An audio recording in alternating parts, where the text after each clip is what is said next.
ফের অগ্নিকাণ্ডের ঘটনায় মৃত্যু। এবার উত্তর চব্বিশ পরগনার মধ্যম গ্রামে রেল স্টেশন সংলগ্ন কাঠের দোকান ও মিষ্টির দোকানে ভয়াবহ আগুন লাগে। দোকানে আটকে পড়ে এক কর্মীর মৃত্যু হয়েছে বলে খবর। অগ্নিদগ্ধ হয়ে আশঙ্কাজনক অবস্থায় হাসপাতালে ভর্তি করা হয় আরও একজনকে। রান্নার গ্যাস সিলিন্ডার বিস্ফোরণের জেরেই আগুন দ্রুত ছড়িয়ে পড়ে বলে প্রাথমিক অনুমান। স্থানীয় সূত্রে খবর, বুধবার দুপুর 1টা নাগাদ দোকানে আগুন লাগে। আগুনের লেলিহান শিখায় আশেপাশের বেশ কয়েকটি বাড়ি ও ছোট দোকানের ক্ষতি হয়েছে।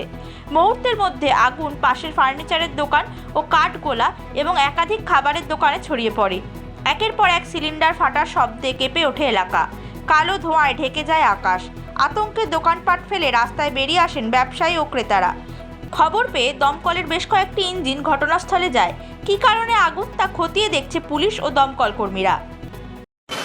আগুনের শিখা মোটামুটি নারকোল গাছের সমান ছিল। তাড়াতাড়ি ফায়ার ব্রিগেড চলে এসছে আমাদের ফোন করার সাথে সাথে, আর ইলেকট্রিক সাপ্লাই থেকে লাইন অফ করে দিয়েছিল। বেশি দূর যেতে পারিনি, কিন্তু প্রথমটা খুব মারাত্মক ছিল। কিভাবে হোটেলে লেগেছে, হোটেল থেকে লেগেছে শুনেছি। আপনি বলছি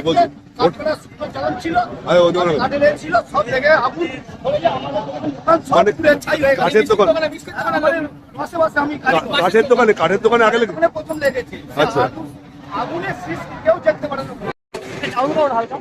ফায়ার ইনসিডেন্টের খবর আমরা পেলাম। সঙ্গে সঙ্গে ফায়ার ব্রিগেডের ছটা 5টা ফায়ার এখানে ডাকা হচ্ছে। ফায়ার ডিপার্টমেন্টের সঙ্গে এখানে এসেছে, আগুন একটু কন্ট্রোল করার চেষ্টা করছে। 50-60% কন্ট্রোল হয়ে গেছে। সঙ্গে সঙ্গে ট্রাফিক এবং ক্রাউড কন্ট্রোলের জন্য পুলিশ এখানে পৌঁছে গেছে।